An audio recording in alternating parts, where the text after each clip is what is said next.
నమస్కారం టీవీ8 న్యూస్ కి స్వాగతం. హెడ్లైన్ చూద్దాం.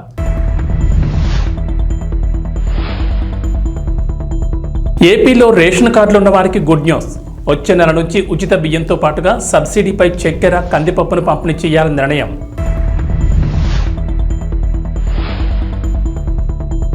తెలంగాణ రైతులకు రేవంత్ రెడ్డి సర్కార్ శుభవార్త.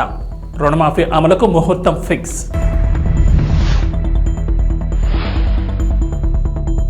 బీజేపీలో విలీనం వార్తలపై బీఆర్ఎస్ స్పందించాలి. కేసీఆర్ స్పష్టతనివ్వాలంటున్న అసదుద్దీన్ ఓవైసీ.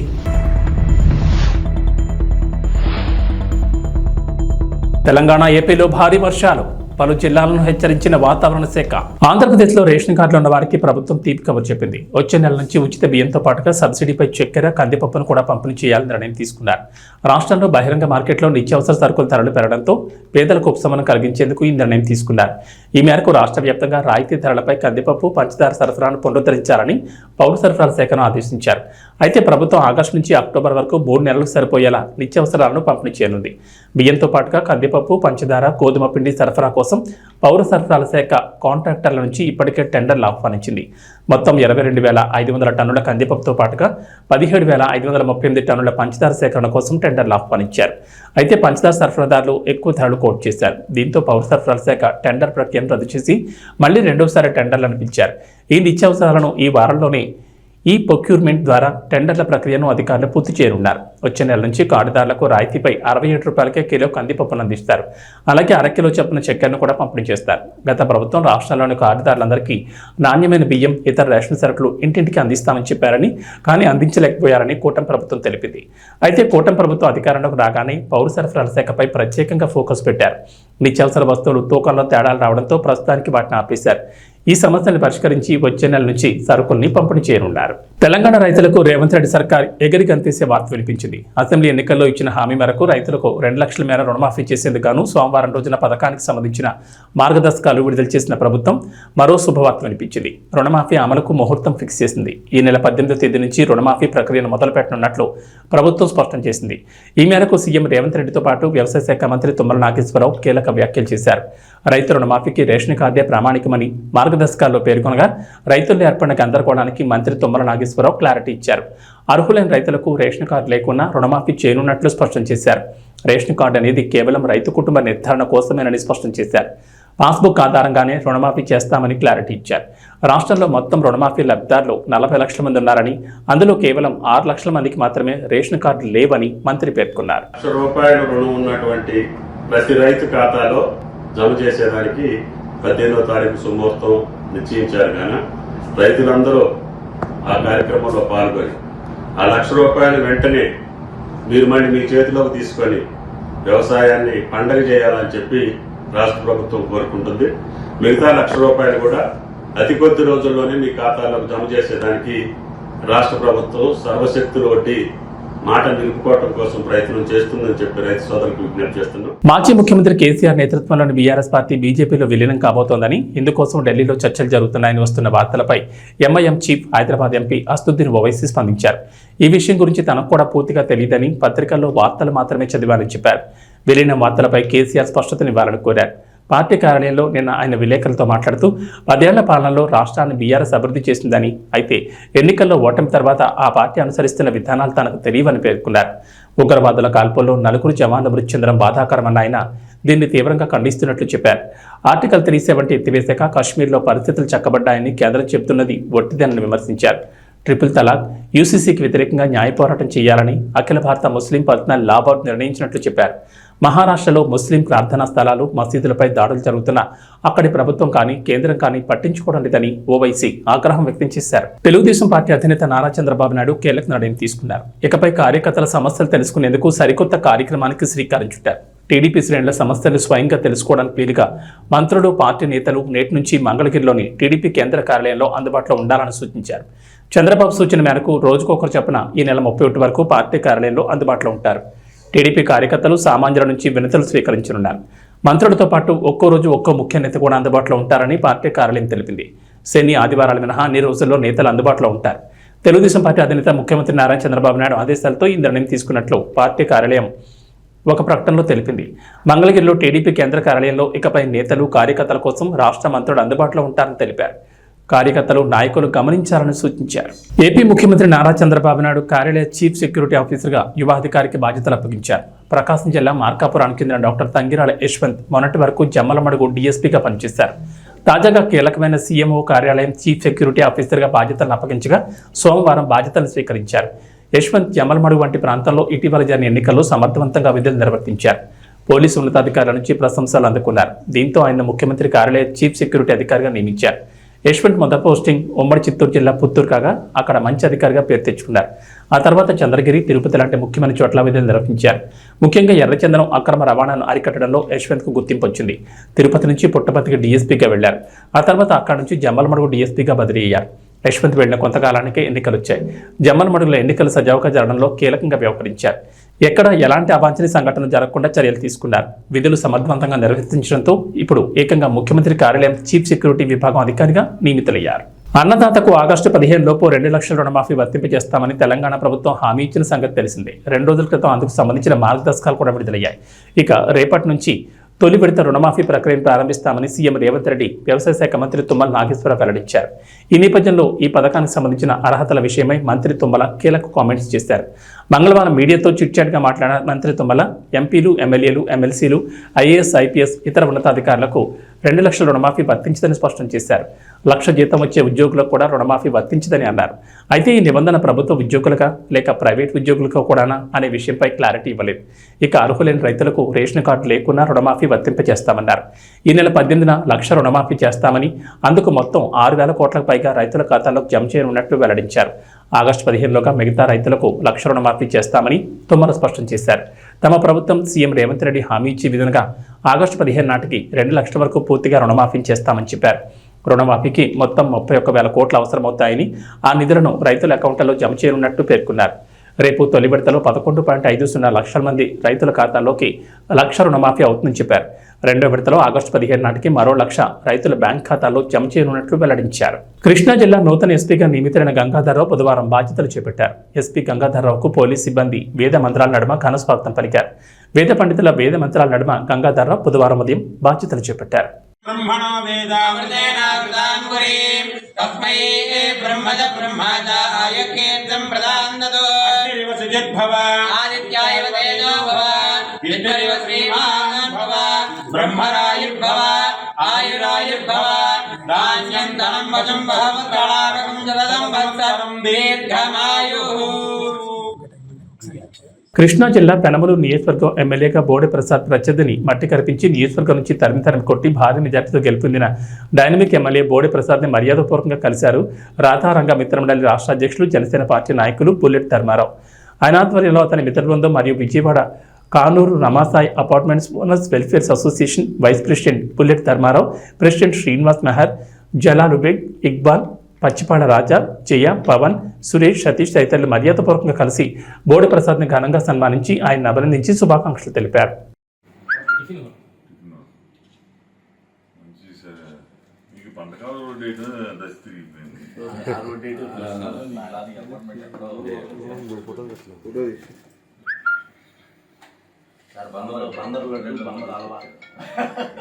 కావాలని బందరాలో బందరు ప్రత్యేకంగా తీసుకొచ్చారు.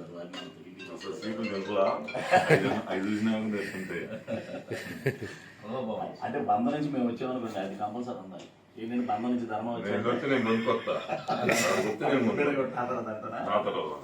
ఏలూరు జిల్లా చాట్రాయి మండలం మంకులు గ్రామంలో టీడీపీ నాయకత్వంలో గృహ నిర్మాణ శాఖ మంత్రి పులుసు పార్థసారథి ఆధ్వర్యంలో ప్రతి గ్రామంలోనూ వర్షాల కారణంగా అనేక మందికి అనేక రకాలైన రోగాలు రావడం వల్ల ప్రతి బజార్లను లోకల్ నాయకుల ద్వారా బ్లెస్సింగ్ మరియు శానిటైజర్ చేస్తూ ప్రతి వారికి అవగాహన కల్పిస్తూ సూచించారు. ఈ కార్యక్రమంలో పలువురు పాల్గొన్నారు.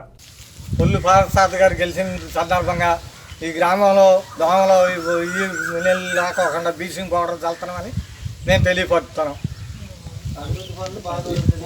అది ఇక్కడ పరిస్థితులను బట్టి దోమలు ఇవన్నీ రాకుండా జనం ఇబ్బందులు పడుతున్నారని చెప్పేసి తీసుకుంటున్నాం. తెలుసు కదా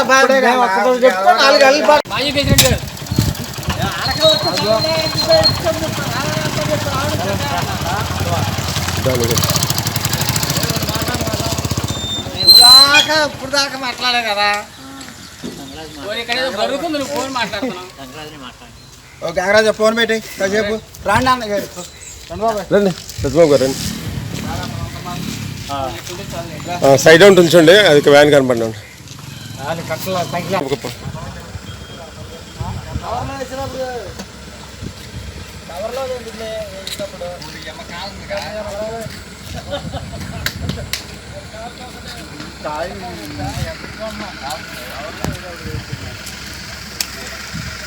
ఇలా వద్దామనుకున్నా ఈ ఖాళీ టీచింగ్ వస్తున్నారు వీళ్ళు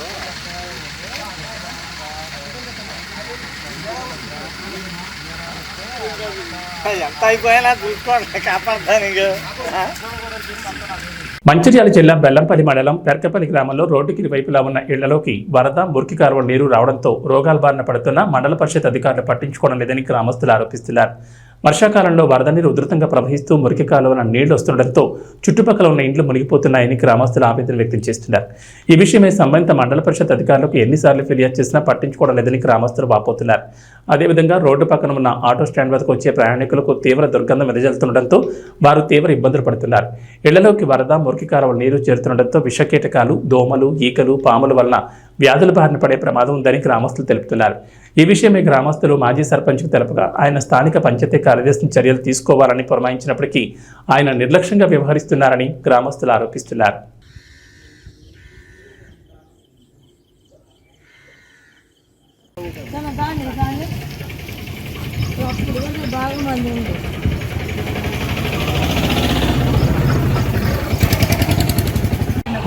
పెద్దగా నిండింది చూడండి.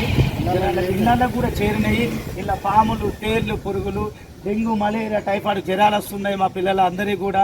ఇక్కడ చాలా తిరిగే ప్రదేశంలో ఒక ఈ నిర్లక్ష్యం వల్ల ఇంత జామ ఒక చిన్న వర్షానికి గింత కాలం జామ అవడం వల్ల అయినా కూడా స్పందిస్తలేరు. ఖచ్చితంగా స్పందించి దీన్ని చర్య తీసుకోవాలని మేము కోరుకుంటున్నాం. జామ కావడం వల్ల చిన్న చిన్న పాములు, తేళ్లు అది చెరువులో కలిసే వాటర్. గ్రామంలో 10వ వార్డుకు సంబంధించిన మురికి కాలువ వాటరు ఎప్పుడైనా చెరువులకు వెళ్ళే కాలువ ఆ చెత్త అంతా జామ్ అయి అవి రిటర్న్ వచ్చి ఇళ్ళకు వచ్చి అంత కంపు తయారై పాములు, తేళ్ళు అన్నీ పారుతున్నాయి. ఆ కంపుతోటి దోమలు, ఈగలు అనారోగ్యానికి గురవుతామని దాన్ని వెంటనే దయచేసి ఈ కాలువను సాగు చేసి నీళ్ళు వెళ్ళే మార్గం చేయాలని మేము కోరుచున్నాం. లేకపోతే చాలా ఇబ్బంది అవుతుంది మాకు. దీనివల్ల రోగాలు అన్నీ తయారవుతాయి. పాములు, తేళ్ళు ఈ భయానికే ఈ రోడ్డు పొండి నడవలేకపోతున్నాం. దీనికి దయచేసి పై అధికారులైనా ఎవరైనా దీన్ని సాగు చేసి వెంటనే చేయాలని నా మనవి. గ్రామ పంచాయతీలోని 10వ వార్డులో గల ఈ మురికి కాలువ ఇది పోయిన సంవత్సరం పాలకవర్గం ఉండగా ఎంతో కొంత ఎంబడి పడి సాగు చేయించినాం. ఇప్పుడు స్పెషల్ ఆఫీసర్ పాలన చెంది స్పెషల్ ఆఫీసర్ అనే మనిషి ఇప్పటి వరకు కనిపించలేదు మాకు. ఇక పంచాయతీ సెక్రటరీకి 2-3 సార్లు చెప్పినా కానీ మా దగ్గర బడ్జెట్ లేదు సార్, ఏదైనా చేసి చూద్దాము అంటాడు తప్ప పని చేసులేదు. ఇది మరి పై అధికారులు దీనిని స్పందించి వెంటనే ఈ మురికి కాలువని సాగు చేసి ఇక్కడ అనారోగ్యానికి గురి కాకుండా చేయగలరని మనవి. సుకుమార్, అల్లు అర్జున్ కలిసి పుష్ప 2ని బాగానే చెక్కుతున్నట్లుగా కనిపిస్తోంది. ఇంతవరకు షూటింగ్ను పూర్తి చేయలేకపోతున్నారు. ఆగస్టు 15న డెడ్ లైన్ పెట్టుకున్నారు, కానీ షూటింగ్ పూర్తి చేయలేకపోయారు. ఇప్పుడు ఈ మూవీని అయితే డిసెంబర్ 6కు వాయిదా వేశారు. షూటింగ్కి గ్యాప్ దొరకడంతో బన్నీ తన ఫ్యామిలీతో కలిసి వెకేషన్కి వెళ్ళిపోయాడు. ఆదివారం బన్నీ రిటర్న్ అయ్యాడు. అయితే ఎయిర్పోర్ట్లో బన్నీ లుక్ చూసి అంతా షాక్ అయ్యాడు. బన్నీ గడ్డం తీసేశాడు.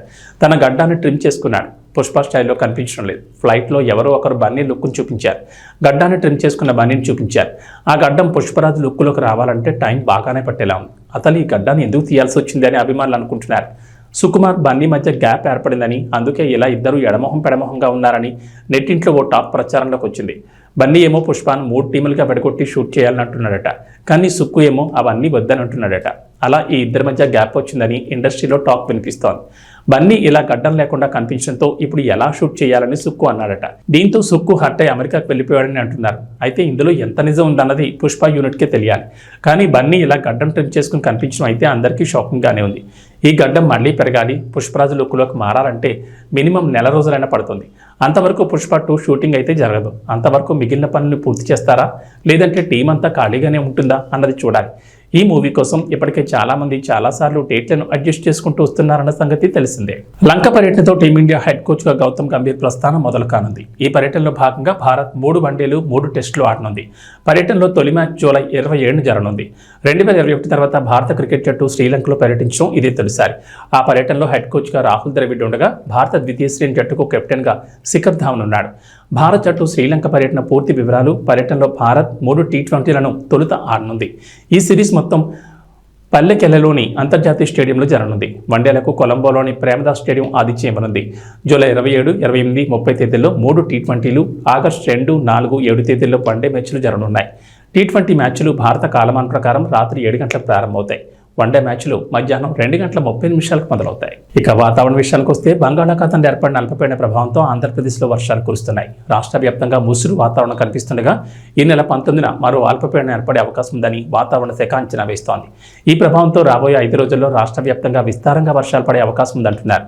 ఇవాళ కోస్తా జిల్లాలో భారీ వర్షాలు, గురు శుక్ర శనివారాల్లో భారీ నుంచి అతి భారీ వర్షాలు పడే ఛాన్స్ ఉంది. రాయలసీమలో తేలికపాటి నుంచి ఓ మోస్తరు వర్షాలకు అవకాశం ఉందంటున్నారు. అక్కడక్కడ గంటకు నుంచి 30 నుంచి 40 కిలోమీటర్ల వేగంతో ఈదురుగాలులు వీస్తాయంటున్నారు. ఇటు తెలంగాణకు హైదరాబాద్ వాతావరణ కేంద్రం అధికారులు రెయిన్ అలర్ట్ జారీ చేశారు. ఇవాళ పలు జిల్లాల్లో భారీ వర్షాలు కురుస్తాయని చెప్పారు. రేపటి నుంచి 3 రోజుల పాటు పలు జిల్లాల్లో అతి భారీ వర్షాలకు ఛాన్స్ ఉందన్నారు. మంగళవారం దక్షిణ ఒడిశా పరిసరాల్లో కేంద్రీకృతమైన అల్పపీడనం ప్రస్తుతం దక్షిణ ఛత్తీస్గఢ్కు సమీపంలో కేంద్రీకృతమైందన్నారు. ఉపరితల ఆవర్తనం సగటున సముద్ర మట్టానికి 5.8 కిలోమీటర్ల ఎత్తులో నైరుతి దిశగా వంగి ఉందని చెప్పారు. ఈ మేరకు పలు జిల్లాలకు వాతావరణ శాఖ ఆరెంజ్ అలర్ట్ జారీ చేసింది. ఏబీ బులెటిన్ విశేషాలు. నమస్కారం.